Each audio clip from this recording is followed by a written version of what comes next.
Hey guys, Archivantes here, and this is my walkthrough of Defense Tactics 6. So this is a rather crazy mission, and there's actually two different ways to solve it based on how you block on the very first turn. Now, the mission is more or less a math puzzle, and it's not really indicative of, say, an actual defense scenario you might face in a real game. So I'm not going to go too in detail on why I defended the way I did. The answer is just going to be that's what makes the numbers work out. Now, if we jump into the actual puzzle, we see our side of the field looks much the same as it did in Defense Tactics 4 and 5. And for our opponent, he has a smattering of different units that we've seen before in the previous defense puzzles. Notably, the Gauss charges and his Tarsier will take 2 turns to construct, so they're not firing right away. So let's get started. On the first turn, our opponent is doing 8 damage to us.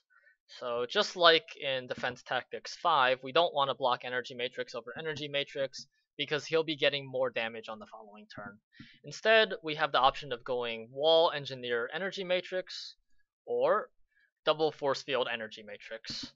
And once again, depending on how you block on this turn, those are your two options by the way, depending on how you block, the solution to the rest of the puzzle will be different. So let's just do the Double Force Field version first.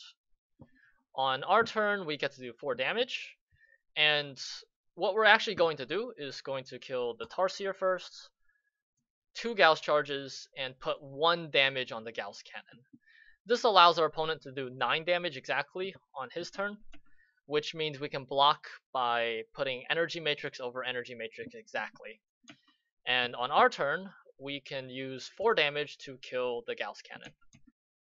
This leaves our opponent on 7 damage once again, so we can just block Wall over Energy Matrix, and on our turn we can take care of his Venge Cannon. Because we have 2 walls, we have exactly enough time to kill his Venge Cannon, leaving us on 5 damage, which we can then block with Engineers. This allows us to kill his 5th Gauss Cannon, leaving him with 4 Gauss Cannons. And of course, because he only has 4 damage, there's no way to kill our Energy Matrix. So once again, we're able to beat the mission. So that's the first way. Now we're going to use the second method of blocking Wall Engineer over Energy Matrix. So starting off, once again, he's doing 8 damage, so we lose Wall Engineer Energy Matrix. And we're going to craft his attack in such a way that we actually will be able to use both of our force fields. To do that, we will kill 1 Tarsier, 1 Gauss charge, and 1 Gauss cannon.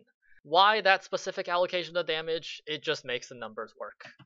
On his turn, he's going to do 10 damage, so we lose an Energy Matrix, an Engineer, and put the remaining 4 on our Energy Matrix.